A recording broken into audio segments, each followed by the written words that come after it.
দর্শক, ইস্পাহানি মির্জাপুর চা মুক্তবাক অনুষ্ঠানে আপনাদের সবাইকে স্বাগত জানাচ্ছি। শুরুতেই জানিয়ে দেব আজকের শিরোনামগুলো। বিএনপির সাথে বৈঠকে ডিসেম্বরেই নির্বাচনের আশ্বাস, সামনে আরও অনেক কিছু হতে পারে ডক্টর ইউনূসের সতর্কবার্তা।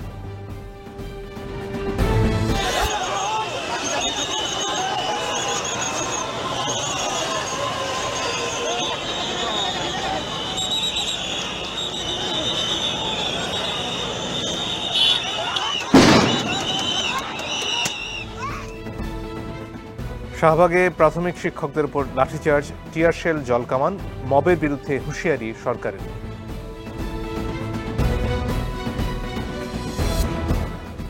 অপারেশন ডেভিল হান্টের দ্বিতীয় দিনেও ধরপাকড়, নির্দোষ কেউ শাস্তি পাবে না, আশ্বাস স্বরাষ্ট্র উপদেষ্টা।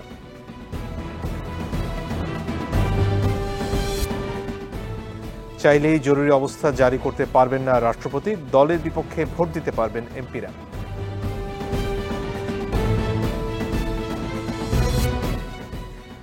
নীতি সুধার অপরিবর্তিত রেখে মুদ্রানীতি ঘোষণা, বিনিয়োগ নিয়ে উচ্চাশা নেই গভর্নরের।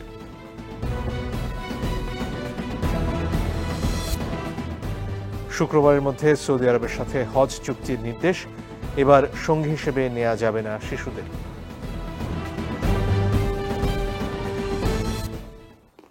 দর্শক, আজ আপনাদের সাথে আছি আমি মানসুর আল মতিন। আজকে আমরা বর্তমান রাজনৈতিক পরিস্থিতি নিয়ে কথা বলতে চাই, রাজনৈতিক ঐক্য কিভাবে আসতে পারে সে নিয়ে কথা বলতে চাই, এবং সম্প্রতি বিভিন্ন ঘটনায় মব কালচারের যে ঘটনাগুলো সামনে আসছে সেগুলো নিয়েও খানিকটা কথা বলতে চাই। তিনজন সম্মানিত অতিথি রয়েছেন আমাদের সাথে। আছেন ডক্টর ওয়াজেদ খান, তিনি রাজনৈতিক বিশ্লেষক ও কলামিস্ট। আছেন ডক্টর জাহিদুর রহমান, সদস্য নির্বাচন ব্যবস্থা সংস্কার কমিশন, এবং আছেন অধ্যাপক ডক্টর আসিফ মিজান, তিনি উপাচার্য, দারুস সালাম বিশ্ববিদ্যালয় সোমালিয়া। আপনাদের তিনজনকেই স্বাগত আমাদের এই অনুষ্ঠানে। দর্শক, আলোচনায় যাবার আগে প্রধান উপদেষ্টা আজকে কিছু আশঙ্কার কথা বলেছেন যখন তিনি দেখা করছিলেন জুলাইয়ের শহীদদের পরিবারের সাথে। সে নিয়ে একটা প্রতিবেদন দেখে নেব। গেল বছর জুলাই আগস্টে ছাত্র জনতার আন্দোলনে পতন হয় শেখ হাসিনা সরকারের। এই আন্দোলনে প্রাণ হারান প্রায় 1000, আহত হন কয়েক হাজার। নিহত আহত পরিবারের সদস্যদের সাথে দেখা করেন প্রধান উপদেষ্টা ডক্টর মোহাম্মদ ইউনূস। বলেন, আন্দোলনে হতাহতরা ইতিহাসের স্রষ্টা। ইতিহাসের স্রষ্টাকে সাধারণ মাপকাঠি দিয়ে, টাকা পয়সা দিয়ে হয় না। যে জাতি ইতিহাসকে স্মরণ করতে পারে না সে জাতির ভবিষ্যৎ নেই। প্রধান উপদেষ্টা জানান, বিগত সরকারের লোকজন বিভিন্ন মহলে এখনো আছে, তাই বিভক্ত না হয়ে সবাইকে ঐক্যবদ্ধ থাকার আহ্বান জানান প্রধান উপদেষ্টা। তোমরা বলছো যে তার সরকারে আছে, আমি বলছি তোমার গ্রামেও আছে। সোজা রাস্তায় আনতে হবে যে এইভাবে চলো, দেশ চলতে হলে এইভাবে করতে হবে। মারপিট করে এটা হবে না। তাদেরকে বোঝাতে হবে তোমাদের রাস্তা ভুল, যা করেছো মাপ চাও।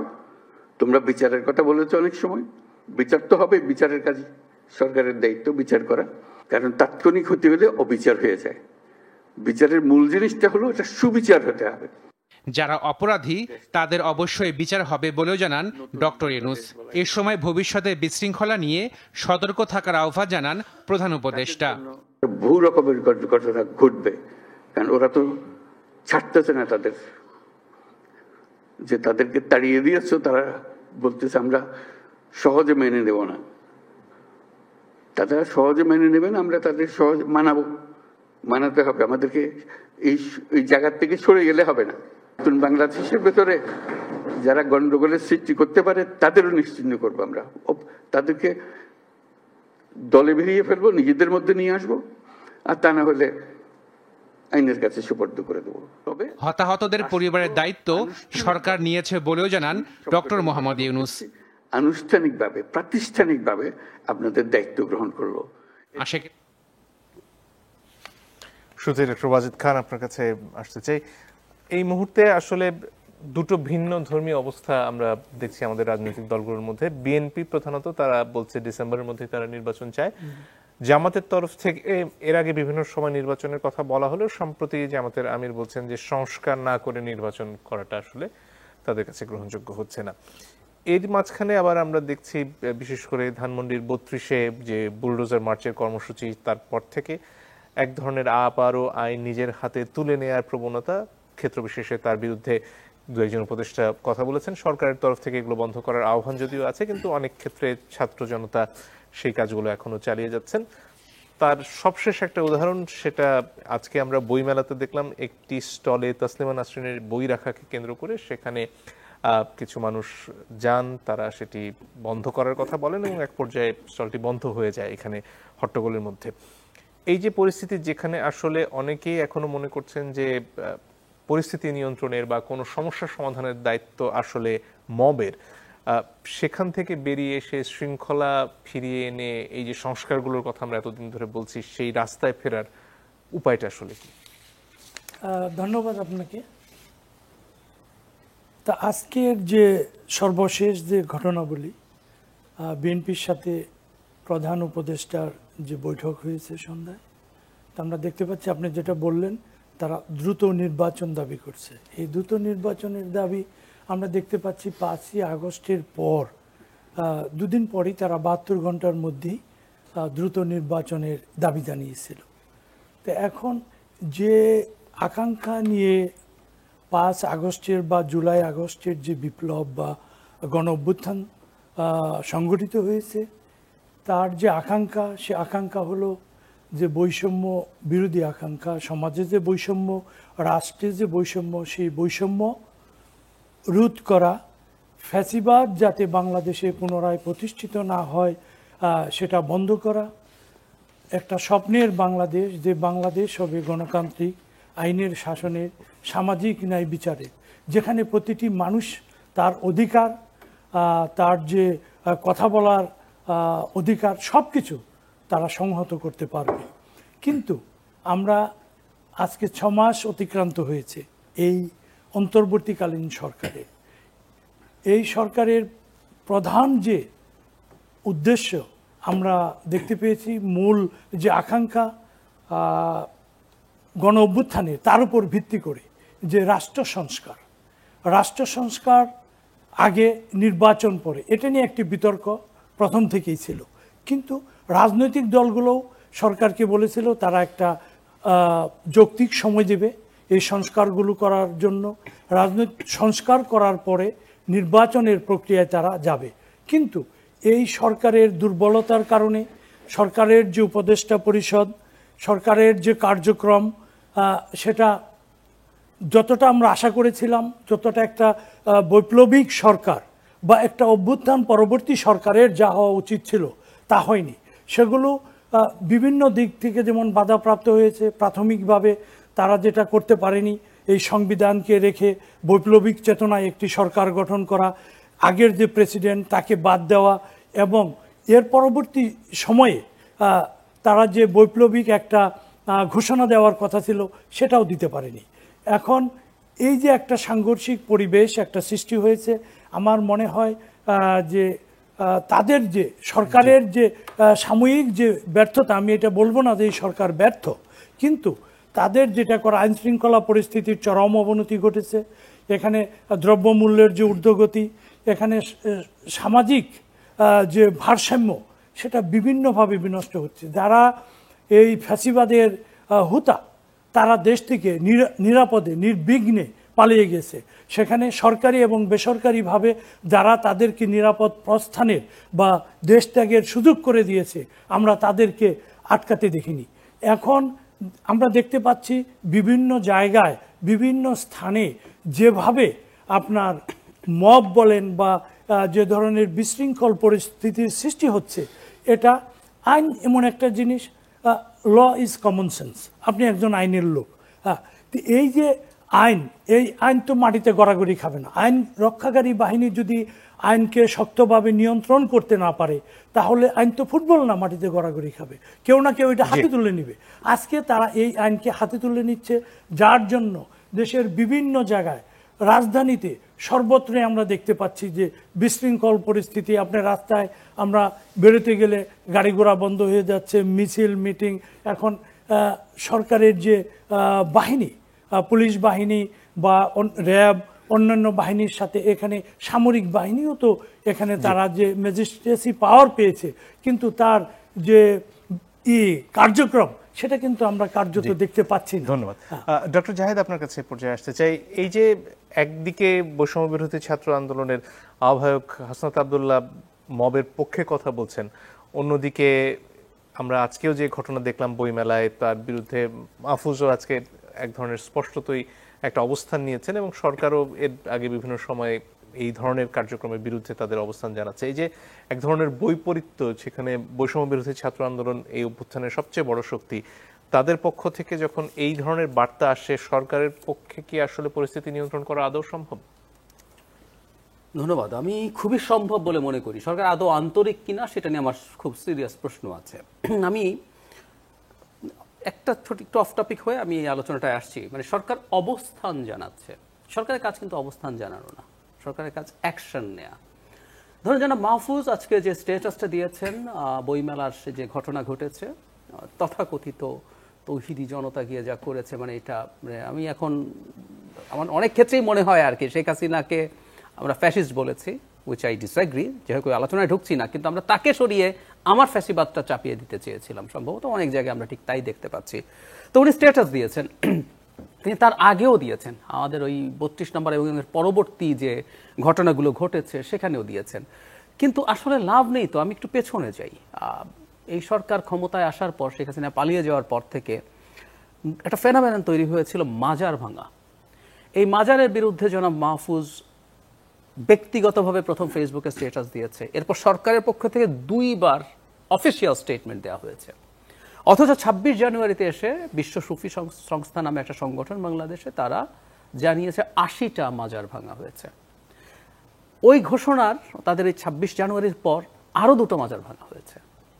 তো আপনি অবস্থান জানাচ্ছেন, আপনি কঠোর বিবৃতি দিচ্ছেন এবং আপনি নিন্দা জানাচ্ছেন। মানে আমি নিন্দা জানানোর মতো স্টেটমেন্ট দেখেছি। নারী ফুটবল যখন বন্ধ হচ্ছিল, 2টো জায়গায় বন্ধ হলো, তখন সরকার নিন্দা জানিয়েছে। মানে আমি অবাক হয়ে যাই, সরকার সিভিল সোসাইটি বা আমরা একটু ডেরোগেটরি টোনে বলি সুশীল সমাজের মতো কাজ করছে। সরকার সুশীল সমাজ না, তারা অ্যাকশন নেবেন, অ্যাকশন ভিজিবল করবেন, হুইচ ইজ ভেরি ইম্পর্টেন্ট। ধরুন উনি এখন বলছেন যে এটা আর করা ওনারা আর বরদাস্ত করবেন না। এই যে দোকানটা, এই প্রকাশনাটার বিরুদ্ধে গতকাল সন্ধ্যা থেকে রাত পর্যন্ত আমাকে কয়েকজন লিঙ্ক পাঠিয়েছে যে প্রচারণা চলছে ছবি দিয়ে, যে বই তসলিমা নাসরিনের যে বই, সেটা ছবি দিয়ে এখানে আছে, মানে আমরা এর টলারেট করছি এরকম। গতকাল রাতে বহুজন যারা ওই বইমেলায় নিজেদের স্টল আছে, তারা নিজেরা আবার স্ট্যাটাস দিয়েছেন যে আগামীকাল তো বড় ঝামেলা হতে যাচ্ছে। সরকার এগুলো কিছু দেখে নাই, ওখানে যাওয়ার পর আজকে হঠাৎ করে এগুলো হতে পারলো। তার মানে হচ্ছে আপনি দেখেও, আপনি তো প্রোঅ্যাক্টিভলি কাজ করার কথা ছিল, আপনি রিঅ্যাক্টিভ হতো না। কাল সন্ধ্যা বা রাতেই তো আমরা জানি যে এই ঘটনা নিয়ে ক্যাম্পেইন হচ্ছে, আজকে কি ওখানে নিরাপত্তা ব্যবস্থা ছিল? তো সুতরাং সরকারেরও এই রিলাক্টেন্সগুলো, এই পরিস্থিতিটাকে আসলে, এই যে যখন আপনি হাসনাত আব্দুল্লাহর কথা বলছেন, শুধু হাসনাত আব্দুল্লাহ না, গাজীপুরে যখন ঘটনা ঘটে সেদিন জনাব সার্জিসও স্ট্যাটাস দিয়েছেন যে ওনারা যাচ্ছেন, আমরা আসছি, আমরা ওদেরকে দেখে নেব, এরকম বেসিক টোনে মন্তব্য করেছেন। তো খুব স্বাভাবিকভাবে যেটা হয়, সরকারকে তো উচিত ছিল মানে এনাদের সাথে আলোচনা করা বা এনাদেরকে খুব স্পষ্টভাবে থামানো। আমরা এখন আসলে একটা এলিফ্যান্ট ইন দ্য রুম আছে, আমরা সবসময় কথা বলতে চাই না। সরকারের সাথে তাদের যোগাযোগ অনেক অনেক আমি ওভারল্যাপিং দেখি। যেমন ধরুন যখনই ছাত্ররা মানে কোনো কর্মসূচি দিচ্ছে, 31 ডিসেম্বর প্রক্লেমেশন করবে, সরকারের একজন উপদেষ্টা সেটাকে সমর্থন করছেন, যদি সরকার স্টেটমেন্ট দিচ্ছে যে সেটা সরকার এন্ডোর্স করে না। একই সাথে মির্জা ফখরুল ইসলাম আলমগীর কিছুদিন আগে যখন স্টুডেন্ট উপদেষ্টাদেরকে নিয়ে একটু মন্তব্য করলেন, জনাব নাহিদ ইসলাম যখন স্ট্যাটাস দিলেন, তখন আবার সবাই তারা এটাকে শেয়ার করছেন। এন্ড আই রিমেম্বার মিস্টার সার্জিস প্রেসক্রাইবড, ডাক্তারদের মতো, এটা দিনে 3 বার করে 7 দিন পড়তে হবে এই স্ট্যাটাসটা। তো ওনাদের তো আসলে যথেষ্ট যোগাযোগ আছে তারা, এবং একসাথে তারা মাঠে লড়াই করেছেন, তারা মৃত্যুর মুখোমুখি দাঁড়িয়েছেন এবং এই সম্পর্কগুলো ভালো। তো তাদেরকে তো থামানো দরকার ছিল। এবং শুধু সেটা না, এই কাজগুলো করে তারা কার্যত সরকারকে ব্যর্থ হিসেবে যে প্রমাণ করেন, এই বোধটা কি তাদের নেই? যদি না থেকে থাকে, তাদেরকে এই বোধটা দেয়া দরকার। তো যে আপনি মবের হুমকি দিচ্ছেন প্রকাশ্যে, টেকনিক্যালি আপনি আইনের মানুষ, এরকম স্টেটমেন্ট দেয়া ইটসেলফ অপরাধ। তারা তো এটাও ফেস করার কথা ছিল, দরকার নেই। কিন্তু আপনি যখন এগুলো ডিল করবেন না, আপনি যখন এগুলো করবেন না, তখন আসলে খুব স্বাভাবিকভাবেই হয় যে কেউ সেটা করতে পারে। এখন প্রবলেম যেটা দাঁড়িয়েছে, আপনি বইমেলাতে যে ঘটনাটা ঘটলো, আপনি যারা সার্জিস বা হাসনাত যখন বলছে, তখন ওটা ঠিক আছে, ওটা করা যাবে, আর এখানে যেটা হচ্ছে এটা করা যাবে না। ধরুন মিস্টার মাহফুজ আলম ইনডিরেক্টলি বলছেন, কিন্তু এর আগেও তো যতগুলো মব হয়েছিল প্রত্যেকের ক্ষেত্রে কিন্তু এত কঠোর, এই যে উনি আজকে ডেভিল বললেন, অন্যান্য জায়গায় যে ডেভিল হয়ে যাবেন তারা বলেছেন, ডেভিল হান্ট তখনও শুরু হয় নাই, কিন্তু অন্যান্য জায়গায় যে মব করেছেন তাদেরকে কি মানে শাস্তির আওতায় নিয়ে আসবেন, শাস্তির আওতায় নিয়ে আসছি এগুলো বলেছেন, বলেননি। সো কারো কারো ক্ষেত্রে আপনি বলছেন, বিশেষ করে যারা তাদের এই শক্তির পার্ট হিসেবে আছেন তাদেরটা আপনি গ্রহণ করছেন না, আরেকটাকে আপনি খুব টাফভাবে নিচ্ছেন। সো এই নানান রকম অসংলগ্নতা, সমন্বয়হীনতা এগুলো দেখছি। মানে আমরা একটা গণতান্ত্রিক রাষ্ট্রে কাউকে দিয়ে মব তৈরি হবে না, ফুল স্টপ। এরপর আসলে আর কোনো কথা নাই, ভালো মব খারাপ মব এগুলো বলতে গেলে যেটা হয় এগুলো প্রত্যন্ত সাবজেক্টিভ ব্যাপার। কারণ আজকে যে ঘটনা ঘটেছে সেটার পক্ষেও আমি দেখছি বেশ কিছু মানুষ দাঁড়াচ্ছেন, তারা মনে করেন এটা ঠিকই হয়েছে। তো সুতরাং একটা স্টেট এটা আসলে করতে দিতে পারে না এবং খুবই সিরিয়াসলি রিঅ্যাকটেন্স আছে। জি, ধন্যবাদ। অধ্যাপক মিজান, আপনার কাছে এই পর্যায়ে আসতে চাই। এই বইমেলার ঘটনার বোধহয় আধা ঘন্টার মধ্যেই সেটা পশ্চিমবঙ্গে আনন্দবাজার পত্রিকায় চলে গেছে এবং এখানে ভারতের যে ভাষ্য বাংলাদেশের ব্যাপারে, যেখানে ইসলামপন্থীদের কট্টর জঙ্গিবাদের উত্থান ঘটছে এবং এটার সাথে বাংলাদেশের সেনাবাহিনীও জড়িত ইত্যাদি, জনাব আসাদুজ্জামান খান কামাল যে সাক্ষাৎকার দিয়েছেন সেখানেও তিনি বলেছেন যে বহির্বিশ্বে বাংলাদেশকে বিশেষভাবে চিত্রায়িত করার ভারতের যে চেষ্টা, সেটার ব্যাপারে আভ্যন্তরীণ ঐক্যের প্রসঙ্গ তো নিশ্চয়ই আসেই, এর বাইরে আন্তর্জাতিক পরিমণ্ডলে কি করা রয়েছে? ধন্যবাদ। আমি ধন্যবাদ জানাচ্ছি আমার দুজন গুণী সহ আলোচককে এবং দর্শক শ্রোতা যারা এখন শুনছেন এবং ভবিষ্যতে শুনবেন, সবাইকে আমার শুভেচ্ছা এবং অভিনন্দন। আজকে আমরা বলি যে আমরা দ্বিতীয় স্বাধীন বাংলাদেশ পেয়েছি, কিন্তু আমরা এটা জানি যে স্বাধীনতা অর্জনের চেয়ে এটা রক্ষা অনেক কঠিন।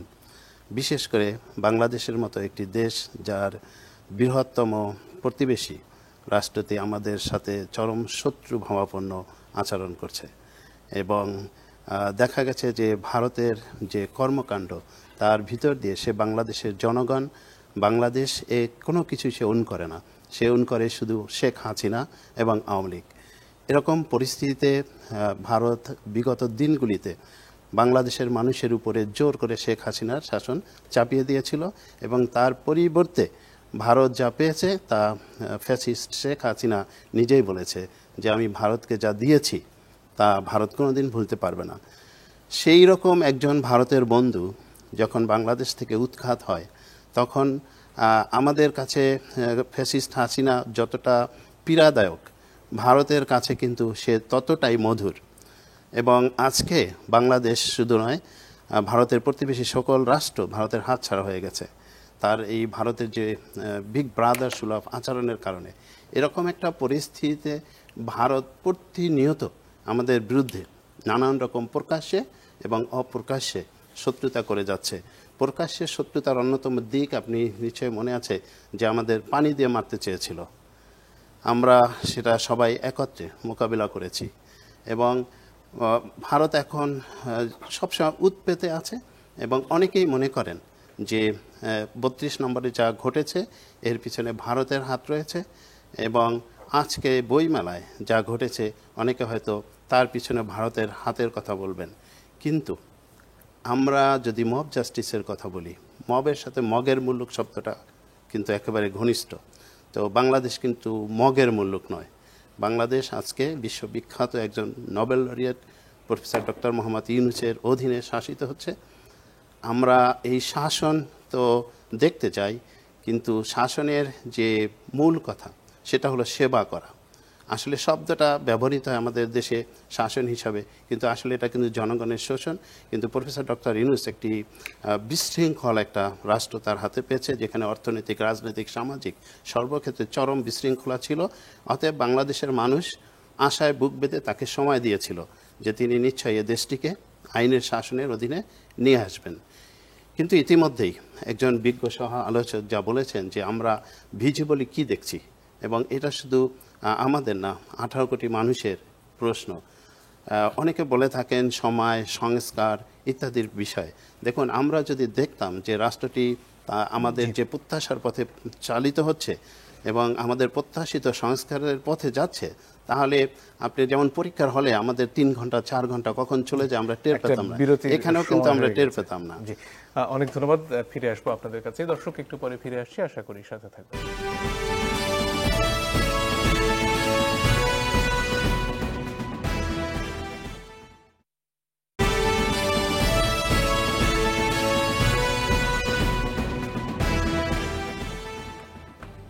দর্শক, আপনারা দেখছেন ইস্পাহানি মির্জাপুর চা মুক্তবাক। আমরা আলোচনায় ফিরে আসবো। ডক্টর ওয়াজেদ খান, আপনার কাছে আসতে চাই।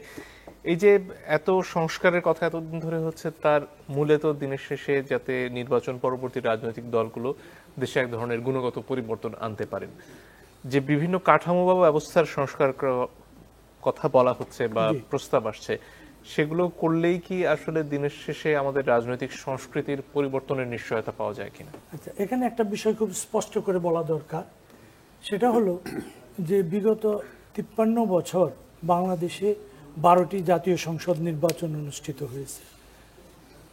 9টা নির্বাচন অনুষ্ঠিত হয়েছে সাধারণভাবে, 3টা হয়েছে আপনার তত্ত্বাবধায়ক সরকারের অধীনে। প্রতিটা নির্বাচনেই যেগুলো সাধারণভাবে হয়েছে ওগুলো তো অনিয়ম, বিশৃঙ্খলা, ভোট চোর, ভোট ডাকাতির বিভিন্ন ধরনের প্রহসনের নির্বাচনের কথা উঠেছে।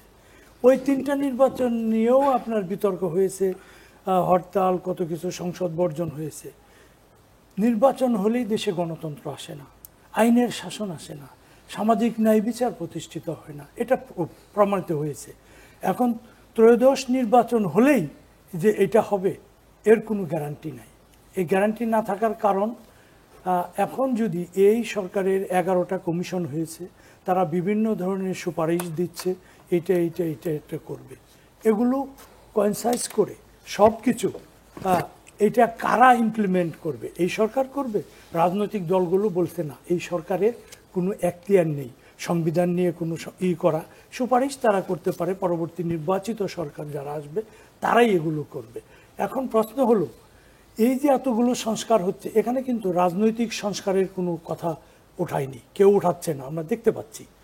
দেশে যদি রাজনৈতিক সংস্কার না হয়, কোনো সংস্কারই টেকসই হবে না, নির্বাচনের পরে টিকবে না। তারা দায়বদ্ধ নয় যে নির্বাচনের পরে এখন যে সুপারিশগুলো এই সরকার দেবে, অন্তর্বর্তীকালীন সরকার, এগুলো তারা কার্যকর করবে, ইমপ্লিমেন্ট করবে। এটা আমার মনে হয় না এটা করার কোনো যদি যৌক্তিক কোনো কারণ। বিএনপির তরফ থেকে বারবার বলা হচ্ছে যে যেহেতু 31 দফার মাধ্যমে তারা এবং তাদের জোট সঙ্গীরা সংস্কারের কথা বলেছেন এবং এখন যে সংস্কারগুলো আলাপ হচ্ছে সেগুলোর সাথে তার মিল রয়েছে, এটা তাদের রাজনৈতিক অঙ্গীকারের অংশ। আচ্ছা, এখানে আমি বলতে চাই যে রাজনৈতিক সংস্কার কোন জায়গায় হবে? যেসব রাজনৈতিক দলে, বড় বড় রাজনৈতিক দলে যেখানে ডেমোক্রেসি নেই, তারা রাষ্ট্রে কি করে ডেমোক্রেসি কাম করবে? 1। 2 নম্বর হলো যে রাজনৈতিক দলগুলোর ভেতর যে কমিটি হয়, যে গণতন্ত্রের কোনো চর্চা নাই, ন্যূনতম যে কমিটিগুলো হয় সেগুলো। এবং রাজনীতি, আজকে বাংলাদেশের রাজনীতি মূলত কয়েকটি পরিবারে সীমিত, পরিবারতান্ত্রিক রাজনীতি, এটা ওপেন সিক্রেট। হ্যাঁ, ভারতে যেমন পরিবারতান্ত্রিক রাজনীতি আছে, এটা দুইটা একটু তফাৎ আছে। একটা হলো পরিবারতান্ত্রিক রাজনীতি, আর একটা হলো রাজনৈতিক পরিবার, নেহেরু পরিবার, রাজনৈতিক পরিবার। এখন আমাদের দেশে আজকে যে ফ্যাসিজমের সৃষ্টি হয়েছে বাংলাদেশে, কিভাবে হয়েছে? শেখ হাসিনা ফ্যাসিস্ট হয়েছেন। শেখ হাসিনা ফ্যাসিস্ট তো উনি কোনো পিএইচডি ডিগ্রি নিয়ে আসেন নাই ফ্যাসিজমের উপর কোনো দেশ থেকে, উনি দেশের ভেতর থেকে হয়েছে, তার দলের ভেতর থেকে হয়েছে। তিনি একটি দলের প্রধান 44 বছর, আজকে 1981 সালে আওয়ামী লীগের প্রধান হয়েছেন তিনি। এই 44 বছর একটা দলের প্রধান আওয়ামী লীগের, উনিই সব কিছু করেন, দ্বিতীয় কোনো ব্যক্তি নেই তার কথার বিরুদ্ধে যে একটা কথা বলা। নমিনেশন কারা পাবে উনি করেন, কমিটির প্রেসিডেন্ট সেক্রেটারি কমিটি কারা হবে তিনি করেন, সব কিছু তার উপর। এই যে একটা ব্যক্তি পূজার যে চর্চা, পার্সোনালিটি কাল্ট, এটা আমাদের রাজনীতিকে ধ্বংস করেছে। এই কারণেই তিনি আজকে ফ্যাসিস্ট হয়ে উঠেছেন, কেউ তাকে বাধা দেয়নি কখনো। এই যে একটা প্রক্রিয়া, এই প্রক্রিয়া যদি আপনারা বন্ধ না করতে পারেন, দেশে যদি না হয়, এটা চলতেই থাকবে। সেটা কে করবে? এটা করবে সেটা আমি আসছি। এখন মনে করেন যে প্রস্তাব আসছে, একজন প্রধানমন্ত্রী হলে তিনি দলীয় প্রধান থাকতে পারবেন না। এই সিস্টেম আমাদের পরপর দুবারের বেশি সিস্টেম, যিনি মাস্টার তিনি সেক্রেটারি, যিনি হেডমাস্টার তিনি সেক্রেটারি। এই যে একটা সিস্টেম চালু ছিল, এটা বদলাবে। কিন্তু এটা রাজনৈতিক দলের ভেতরও আসা উচিত যে একই ব্যক্তি দুইবারের বেশি একটা দলের প্রধান থাকতে পারবেন না 30, 40, 50 বছর ধরে। এই দেশে অনেক লোক আছে রাজনীতি করার, নেতৃত্ব দেওয়ার। আমাদের দেশের আজকে যে আপনি দেখেন 53 বছর পরে যে নেতৃত্ব, এখানে শুধু রাজনৈতিক নেতৃত্ব সৃষ্টি হয়েছে, এখানে কোনো জাতীয় নেতৃত্বের কোনো প্রতিষ্ঠিত হয়নি। এখন রাজনৈতিক কিন্তু নেতৃত্বগুলো, প্রশ্ন হচ্ছে, ধরুন যারা বিএনপি রাজনীতি করেন জি। তাদের উপর কি কেউ চাপিয়ে দিতে পারবেন যে তা আপনারা না, জিয়া না। পরিবারের বাইরে কোনো নেতৃত্ব না, বাছাই করুন? এটাই ভাবে হবে না। এটা আপনি করতে পারেন যে গভর্নমেন্ট যদি এটা, রাজনৈতিক দলগুলো তাদের অভ্যন্তরীণ সংস্কার করবে না, কখনোই করবে না। এটা থার্ড পার্টিকে করতে হবে। এই থার্ড পার্টি হলো অন্তর্বর্তীকালীন সরকার। এই সরকার তারা যদি বলে যে আপনার রাজনৈতিক দলগুলোকে, আজকে তারা রুটম্যাপ চাচ্ছে বিভিন্ন দল। এখন জনগণ তো, আমরা রুটম্যাপ চাই, জনগণ রুটম্যাপ চায় রাজনৈতিক দলগুলো, যে আপনারা রুটম্যাপ দেন, আগামী 6 মাস আপনারা আপনাদের তৃণমূল নেতৃত্ব থেকে শীর্ষ পর্যায়ে নেতাকর্মীদের গোপন ব্যালটে নেতৃত্ব প্রতিষ্ঠিত হবে। কোনো কমিটি চাপিয়ে দেওয়া যাবে না, কোনো কমিটি নিয়ে বাণিজ্য করা যাবে না, কোনো নমিনেশন নিয়ে বাণিজ্য করা যাবে না। এগুলো গভর্নমেন্ট একটাই করতে পারে, রাজনৈতিক দলের যে পলিটিক্যাল পার্টি একটা কি বলে এটাকে, যে লেজিসলেশন করলো, সেটা করার পরে এটা জনসমক্ষে দিল, যে পাবলিক যদি চায়, এটা যদি কেউ বলে সরকার যে পার্টির ভিতর ডেমোক্রেসি করতে হবে, এটা জনগণের আকাঙ্ক্ষা, এটা তো রাজনৈতিক দলগুলো অস্বীকার করতে পারবে না। এগুলো একটা চার্টার করতে পারে। আমরা ম্যাগনা চার্টারের কথা শুনেছি, সেই 1215 সালের কথা। ম্যাগনা চার্টারের মাধ্যমে এই ব্রিটিশ ইয়ের যে পরিবর্তন এসছে, বাংলাদেশে একটা চার্টার করতে পারে, এই পলিটিক্যাল অ্যাক্ট, এই চার্টার করে সেটা জনসমক্ষে দিবে। এবং এখন দেশে গণভোট হয়েছে, এই চার্টারকে গণভোটে দিয়ে এটা যদি আপনার ইমপ্লিমেন্ট করা হয়, এবং যারা নির্বাচনে আসবে বড় বড় দলগুলো, তাদেরকে ওই ফ্রেমওয়ার্কে, লিগ্যাল ফ্রেমওয়ার্কে আপনার করতে হবে, সই করতে হবে। তারা যদি এইটাতে সই করে, পরবর্তী যে নির্বাচন হবে তারা দায়বদ্ধ থাকবে, এবং ওই নির্বাচনের মধ্য দিয়ে তারা যে সংস্কার হবে, যে প্রস্তাব আসবে, সেগুলো পালন করতে, সেগুলো মানতে হবে। আদারওয়াইজ এই দেশে আপনি কোনো সংস্কার, আপনার এই কোনো দল ওইভাবে করবে, এটা আপনার কোনো গ্যারান্টি নাই, 1% গ্যারান্টি।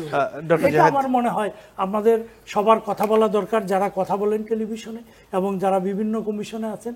এখন ওনারা দিচ্ছেন সংবিধান কমিশনের, নির্বাচন পরিচালনা কমিশনের। এখন রাজনীতির যদি গুণগত মৌলিক কোনো পরিবর্তন না হয়, আপনি নির্বাচন সুষ্ঠু, অবাধ, নিরপেক্ষ হলো, সবকিছু হলো, একটা দল ক্ষমতায় আসলো, তারা ওগুলো কার্যকর করলো না, এই সংস্কারের কোনো মানে হয় না। ধন্যবাদ। ডক্টর জাহেদ, আপনার কাছে আসি। জাতীয় ঐক্যমত্য তৈরি করার জন্য যে কমিশন, সেটা 15 তারিখ থেকে কাজ শুরু করবে।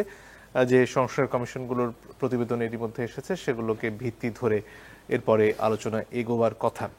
এখন নির্বাচন এবং সংস্কার নিয়ে যে এক ধরনের বিপরীতধর্মী অবস্থান রয়েছে, সেখানে একদিকে যেমন বৈষম্য বিরোধী ছাত্ররা রয়েছে, নাগরিক কমিটি রয়েছে, জামাতে ইসলামের সুরটাও অনেকটা এখন তাদের সাথে মিলে যাচ্ছে, অন্যদিকে বিএনপির অবস্থান। আজকে প্রধান উপদেষ্টার সাথে বিএনপির সাক্ষাতের পরে কি এটা স্পষ্ট হচ্ছে যে ন্যূনতম সংস্কারের কথা প্রধান উপদেষ্টা বলেছিলেন, সেটা মেনে নিয়েই আসলে ডিসেম্বরে নির্বাচনের প্রস্তুতি নিচ্ছে সরকার? ধন্যবাদ। তার আগে সংস্কার নিয়ে ওয়াজেদ ভাই যেটা বললেন, এটার কয়েকটা জিনিস আমি আমার সাথে মোটা দাগে একমত, কিন্তু আবার একটু দ্বিমতের জায়গা আছে। সেটা এরকম, মানে সংস্কার বা আইন, ধরুন আমরা কিছু কনস্টিটিউশন অ্যামেন্ড করে ফেললাম, কিছু আইন লিখে ফেললাম, সেটা আমাদের যে ডেমোক্রেটিক ড্রিম আছে সেটা ফুলফিল করবে কিনা। আমি মানে দুটো উদাহরণ দিই। পরপর দুবার আমরা ধরলাম, এটা লেখা হলো যে পরপর দুবারের বেশি প্রধানমন্ত্রী থাকা যাবে না। এই ধরনের একটা আইন রাশিয়াতে ছিল, পরপর দুবারের বেশি প্রেসিডেন্ট থাকা যাবে না। এই দফা পুতিন হওয়ার আগে আমাদের হয়তো মনে আছে যে একবার উনি এরপর কনস্টিটিউশনের জন্য উনি প্রধানমন্ত্রী হলেন, দিমিত্রি মেদভেদেব তার প্রাইম মিনিস্টার ছিল, তাকে উনি প্রেসিডেন্ট করালেন। ওই 4 বছরও আসলে কে দেশ চালিয়েছে এটা কিন্তু সারা পৃথিবী জানতো, দেশ আসলে পুতিনই চালিয়েছে। তারপর উনি আবার পরের বার, যেহেতু একবার গ্যাপ হলো, উনি আবার প্রেসিডেন্ট হলেন, কনস্টিটিউশন অ্যামেন্ড করে এটা তুলেই দিলেন এবং 6 বছর করলেন টেনিওর। আচ্ছা, আরেকটা উদাহরণ দিই। ধরলাম জীবনে 2 বারের বেশি হওয়া যাবে না। ভারতে 2004 থেকে 14 পর্যন্ত প্রাইম মিনিস্টার ছিলেন মনমোহন সিং। 4-এ প্রথম জেতার পর সোনিয়া গান্ধী প্রাইম মিনিস্টার হবে এই আলাপ আসলো এবং বিজেপি খুব শোরগোল শুরু করলো। সে যেহেতু জন্মসূত্রে ভারতীয় নাগরিক না, একজন বিদেশি ক্যাম্পেইন করা হলো এবং সোনিয়া ব্রিলিয়ান্টলি ডিসাইডেড উনি প্রাইম মিনিস্টার হন নাই। কিন্তু সেই 10 বছর আসলে ভারতের ডিফ্যাক্টো প্রাইম মিনিস্টার কে ছিলেন, আপনি ভারতীয় মানুষজনকে জিজ্ঞেস করেন, দেখবেন ইট ওয়াজ সোনিয়া গান্ধী। তো তার মানেটা হচ্ছে আমরা একটা নিয়ম করছি, তো আমাদের দেশের একজন দুবার পরপর সেটা প্রধানমন্ত্রী হোক বা দলের প্রধান হোক সরে গেল, কিন্তু ওনাদের যদি ওই ডেমোক্রেটিক মাইন্ডটা তৈরি না হয়, ইটস রিয়েলি ভেরি টাফ। কিন্তু আমাদের ওগুলো লাগবে না তা বলছি না, কিন্তু এটা আসলে কঠিন, এটা ইজি না, আর এটা খুব ফাস্টও হয় না। এটা আমি একটু যোগ করতে চাই। অমর্ত্য সেন কয়েক বছর আগে বাংলাদেশে যখন আসলেন, আমি ওনাকে দেখতে গিয়েছিলাম। মানে আমার জীবনে বহু ক্ষেত্রে আমি ওনার বিভিন্ন ইস্যুতে, মানে উনি তো শুধুমাত্র একজন ইকোনমিস্ট, উনি একজন ফিলোসফারও।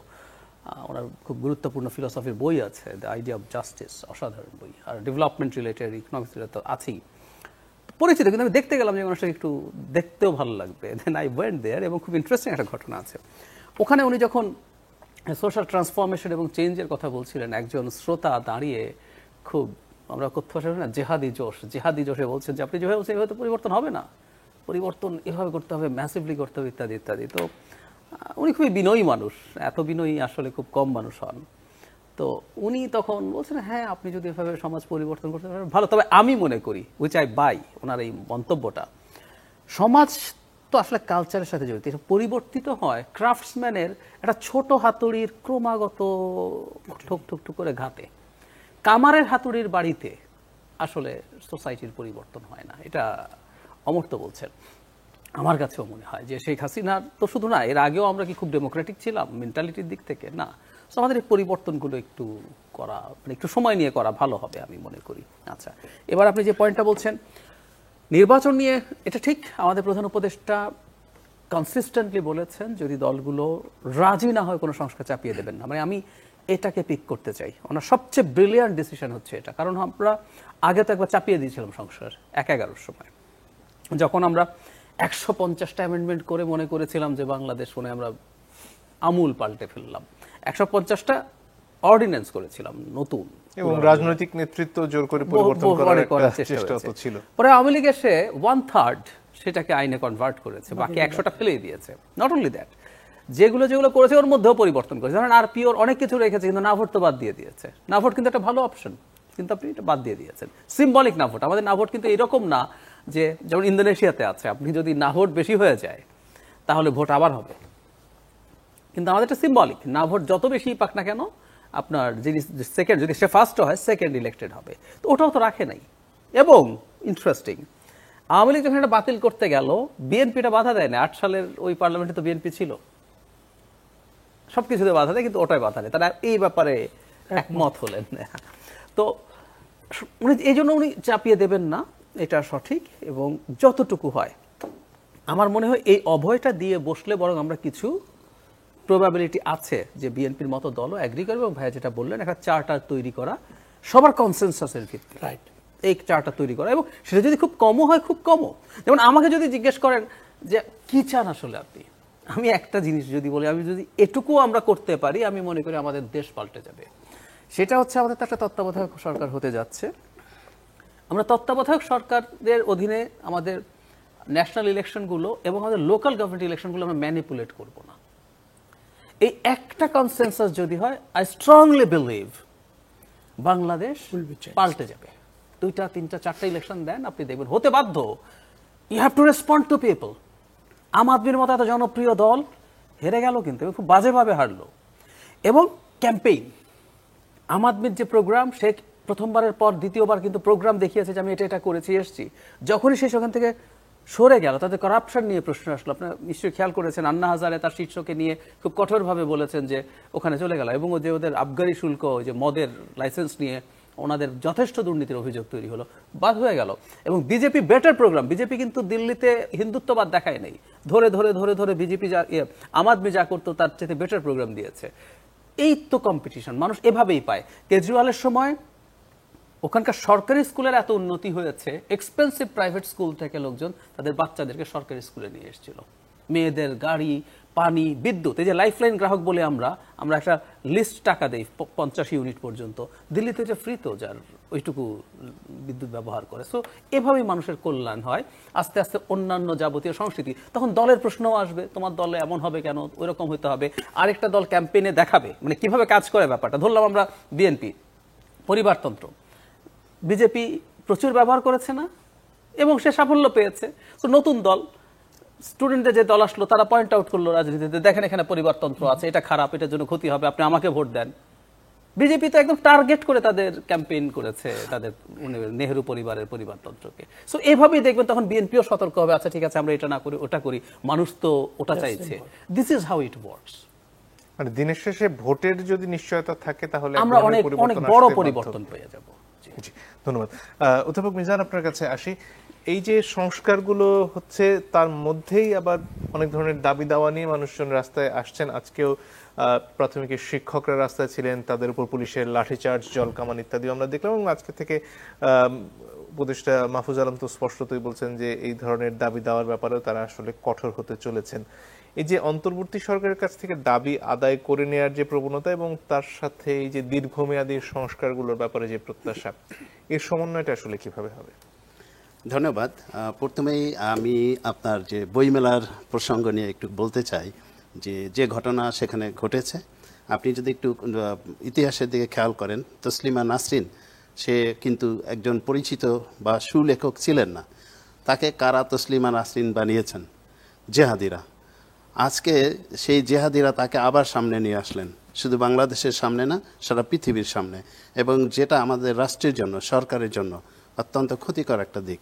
তো আমি মনে করি যে আমরা, এবং আমি একটু আতঙ্কিত একটা জায়গায়, আমার নিজের অভিজ্ঞতা থেকে দেখেছি যে মিডিয়াগুলি এখনও তারা মাঝে মাঝে চেষ্টা করে, আমি দু একটা জায়গায় নিজে দেখেছি যে তারা ফোকাস করছে যারা একটু দাঁড়িয়ে আছে, টুপি আছে, হ্যাঁ, এরকম লোকজনকে তারা ফোকাস করার চেষ্টা করছে। আমি সমস্ত মিডিয়াকে এ ব্যাপারে দেশের স্বার্থে কাজ করার জন্য অনুরোধ করব। এরপরে আসেন দাবি দেওয়ার বিষয়। দাবি দেওয়া তো থাকবেই, এটা আমাদের সকলের আন্দোলনের ফসলেই সরকার, যারা বিগত দিনে আপনার নিষ্পেষিত হয়েছে, নির্যাতিত হয়েছে, অধিকার বঞ্চিত হয়েছে, তাদের দাবি দেওয়া থাকবেই। কিন্তু সরকার তো বলে দিয়েছে যে আমরা আপনাদের দাবি দেওয়া শুনবো, আপনার নির্দিষ্ট প্রসেসের মাধ্যমে আসেন। কিন্তু তাহলে নির্দিষ্ট প্রসেসের মাধ্যমে কেন যাচ্ছে না দাবি দেওয়ালারা? কারণ তারা কি দেখেছে? তারা দেখেছে যে এভাবে করলেই দাবি দেওয়াটা পূর্ণ হয়, রাস্তা দখল করলেই পূর্ণ হয়ে যায়, সচিবালয় ঘেরাও করলেই পূর্ণ হয়ে যায়, ইভেন সচিবালয় ভিতরে ঢুকে রেজাল্ট নিয়ে বাড়ি ফেরা যায়। তো আপনি যখন এরকম দৃষ্টান্ত পাবেন তখন তো অন্যরাও সেই সুবিধাটা নেওয়ার চেষ্টা করবে। আলহামদুলিল্লাহ, ফাইনালি গভর্নমেন্ট আজকে বা গতকালকে যে অ্যাটিটিউড দেখিয়েছে, আমরা মনে করি যে এটা যদি সরকার এটাকে মিন করে, অর্থাৎ সুশাসন কায়েমের জন্য তারা প্র্যাকটিক্যালি ফাংশন করে, তাহলে আমরা, এই সরকার আমাদের সকলের সরকার, এই সরকারের সফলতা অত্যন্ত জরুরি। একই সাথে এই যারা নির্যাতিত হয়েছিলেন, চাকরি হারিয়েছেন, তাদেরও সরকার। অতএব তাদেরকে আমি আপনাদের মিডিয়ার মাধ্যমে অনুরোধ করব যে সরকার যেটা তাদেরকে পরামর্শ দিয়েছে তারা যেন সুনির্দিষ্টভাবে তাদের দাবি দেওয়া রাস্তায় না তুলে যথাযথ জায়গায় উত্থাপন করে, এবং সেই ক্ষেত্রে কিন্তু সংশ্লিষ্ট সবাই বলেছে তাদেরকে অত্যন্ত মানবিক দৃষ্টিকোণ থেকে দেখা হবে। দেখেন, একটি চাকরি কিন্তু একটি পরিবারের সব কিছু, একজনের পিছনে একটি সংসার চলে, সবাই চলে। আমার পরিবার, আমরা ভুক্তভোগী, বিশেষ করে আমার ওয়াইফ একজন ফার্স্ট ক্লাস অফিসার ছিলেন, এবং বিগত দিনগুলিতে উই আর সাফারার, তার চাকরি চলে গিয়েছে। এবং আপনি চিন্তাও করতে পারবেন না যে 2 বছর চাকরি করার পরে সরকার একটা নোটিশে আপনার 88 জন অফিসার, না 300 অফিসার, 300 বা 306 জন অফিসারকে স্যাক করেছিল এক নোটিশে। তারপরে সেখান থেকে আবার তারা এই পরীক্ষা টরীক্ষা এটা সেটা নানান কাহিনী করে 86 জনকে ফাইনালি তারা আউট করে দিয়েছে।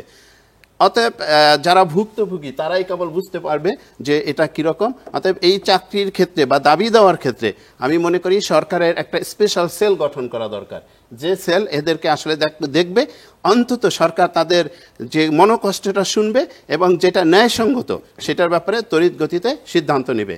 কিন্তু আমরা আসলে রাস্তায় এভাবে অরাজকতা দেখতে চাই না। এটা যদি চলতেই থাকে তাহলে কিন্তু সেটা দেশের জন্য, সরকারের জন্য আদৌ মঙ্গল নয়। আমি একটু বিশেষ করে ওয়াজেদ খান ভাইয়ের একটা বিষয় একটু প্রসঙ্গে বলতে চাই, যে সংস্কারের পরে নির্বাচন এবং রাজনৈতিক দলের আভ্যন্তরীণ সংস্কার। দেখেন, প্রত্যেকটা প্রতিষ্ঠানের, প্রত্যেকটা রাজনৈতিক দলের নিজস্ব কাঠামো আছে, তারা কিভাবে চলবে, তাদের যে দর্শন, তারা আমাদেরকে দেখাবে, সেই দর্শনে আমরা তাদেরকে অ্যাকসেপ্ট করব, না হয় রিজেক্ট করব। কিন্তু আমি বলে দিতে পারি না যে তুমি এভাবে এভাবে চলো, তাহলে আমরা তোমার সাথে আছি, না হলে নাই। তারা তো আমাকে জোর করছে না যে তুমি আমাকে ভোট দিতেই হবে, আমাকে সাপোর্ট দিতেই হবে। আর এই সংস্কার, এটা নিয়ে অনেক কথা হয়েছে।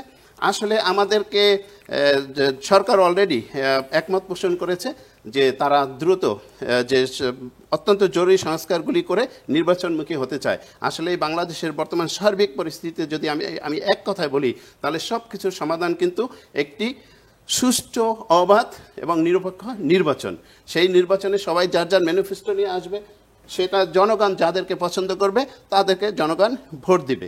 এই ক্ষেত্রে আমরা কোনো দ্বিচারিতা বাদ, এই সরকারের ভিতরে দ্বিচারিতা বা রাজনৈতিক দলগুলির ভিতরে মানে নির্বাচন প্রশ্নে যদি কেউ বিরোধিতা করে, তাহলে আমি মনে করি যে তারা আসলে কোনো ভিন্ন উদ্দেশ্যে এ ধরনের চিন্তাভাবনা করবে।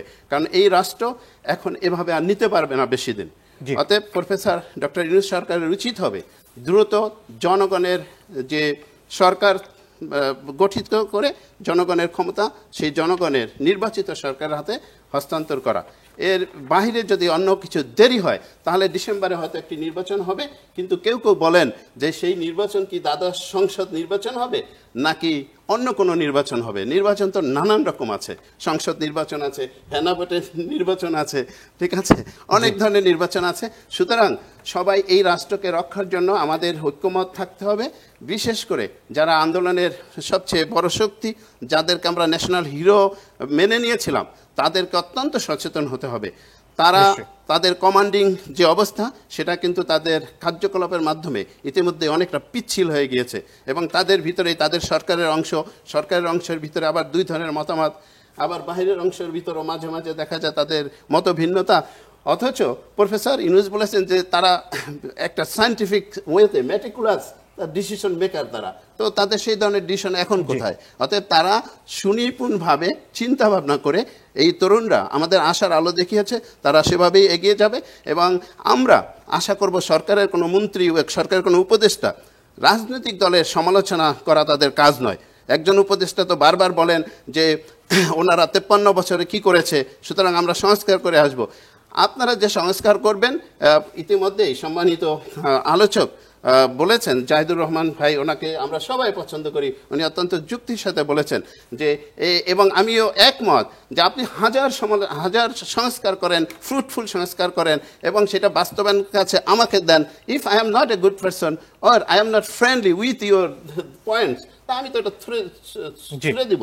এবং এই ইতিহাস কিন্তু আমরা দেখেছি। অতএব আমি সরকারের ওই সংশ্লিষ্ট উপদেষ্টাদেরকে অনুরোধ করব, আপনারা যদি সংস্কার সাস্টেইনেবল করতে চান, তাহলে আসুন, রাজনীতিতে চলে আসুন, রাজনৈতিক দল গঠন করুন এবং আপনারা জাতির সামনে আপনাদের ম্যানিফেস্টো দেন। এবং সেই ম্যানিফেস্টো যদি জনগণ পছন্দ করে, তাহলে আপনাদেরকে অবশ্যই আমরা সহযোগিতা করব। Thank you. জাহেদ, এই প্রসঙ্গে একটু আপনার কাছে ফিরে আসতে চাই। সেটা হচ্ছে, যখন এই সরকার ক্ষমতা নেয়, তখন প্রধান উপদেষ্টা স্পষ্টতই বলেছিলেন যে তারা বল প্রয়োগের রাস্তায় যেতে চান না, আন্দোলন দমনে। এর আগে ফ্যাসিস্ট শেখ হাসিনার সরকার যেভাবে আসলে বল প্রয়োগের নীতিতে গিয়েছিল, অন্তত সেরকম হতে চান না। কিন্তু এই যেভাবে রাস্তা বন্ধ হচ্ছে প্রতিদিন, আমরা তিতুমির কলেজের আন্দোলন দেখি বা আজকে শিক্ষকদের আন্দোলনই দেখি, এই ক্ষেত্রে আসলে সরকারের হাতে আসলে আর কি কি মানে উপায় খোলা আছে? কোনো উপায় খোলা নেই আর। আমি আজকে মানে যাদের ওপরে বল প্রয়োগ করা হলো, অনেক নারী ছিলেন, শিশুও ছিলেন, তারা তাদের সন্তানদেরকে কেউ কেউ নিয়ে এসেছেন। এটা একটু প্যাথেটিক। কিন্তু ডক্টর ইউনূস প্রথম যে কথাটা বলেছেন, এটা একেবারেই ভুল কথা। উনি যখন এই কথাগুলো বলছেন, আমি তখনই এটা সমালোচনা করেছি। স্টেট একটা কোয়ার্সিভ ইনস্টিটিউট, খুব সোজাসাপটা কথা। এখন সমস্যাটা কোন জায়গায় হয়, মানে আমরা শেখ হাসিনার মতো হব না। শেখ হাসিনার মতো হওয়া না হওয়া মানে এই না বল প্রয়োগ করব না। উন্নত গণতন্ত্রের দেশগুলো, ইউরোপ আমেরিকার দেশগুলোতে, ওখানেও বল প্রয়োগ হয়, কিন্তু ওনারা শেখ হাসিনা নন। কারণ হচ্ছে, শেখ হাসিনার সাথে ডিফারেন্স হলো বল প্রয়োগের ক্ষেত্রে, শেখ হাসিনা ইললেজিটিমেট, ইললিগাল বল প্রয়োগ করেন, ডিসপ্রপোর্শনেট বল প্রয়োগ করেন। এটা খুব ইম্পর্টেন্ট। আপনি লজিক্যাল, লেজিটিমেট, লিগাল বল প্রয়োগ করছেন, কিন্তু ডিসপ্রপোর্শনেট হলে সেটাও কিন্তু খুবই সমস্যার কথা। শেখ হাসিনা প্রত্যেকটা করতেন। তো আপনার বল প্রয়োগ যদি লিগাল, লেজিটিমেট এবং প্রপোর্শনেট হয়, তাহলে সেই বল প্রয়োগ নিয়ে কোনো সমস্যা হয় বলে মনে করেন। আপনি যদি তখন ওই বলটা প্রয়োগ করতে যদি না পারেন, আপনি আসলে একটা ফেইল্ড স্টেট তৈরি করবেন। That exactly happened.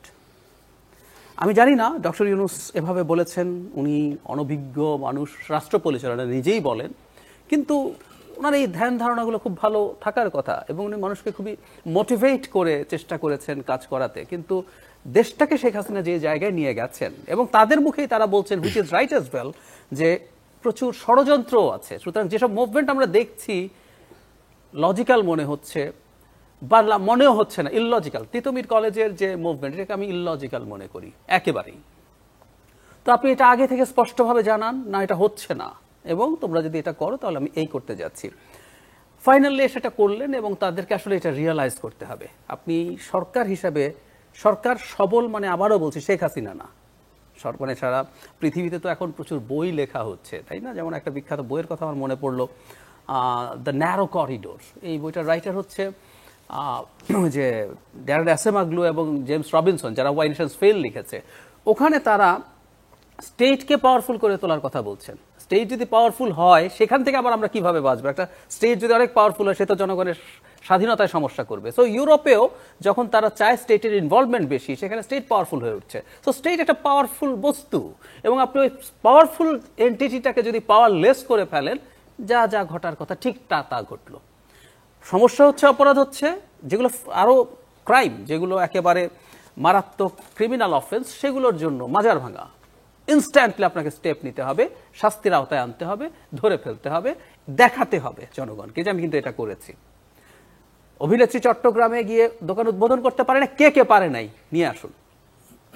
দ্বিতীয়বার, if I am not wrong, Pori Moni যখন উদ্বোধন করতে যাননি, ওখানে নাম বলে একজন প্রকাশ্যে চ্যালেঞ্জ করেছেন। ফুটবল খেলা হতে দেন নাই, নাম বলে প্রকাশ্যে মিডিয়ার সাথে চ্যালেঞ্জ করেছেন, সারা দেশে খেলা হোক, এখানে খেলা হবে না। আপনি যখন স্টেটকে চ্যালেঞ্জ করেন, আপনি যখন গভর্নমেন্টকে চ্যালেঞ্জ করেন, আপনি সেটার পাল্টায় যখন আসলে ওই চ্যালেঞ্জটা নেন না, আপনি স্টেট থাকেন না। জি, দ্যাটস দ্য মেইন প্রবলেম। অনেক ধন্যবাদ আপনাদের তিনজনকেই। দর্শক, আপনাদেরকে ধন্যবাদ। আজকের মতো বিদায় নিচ্ছি।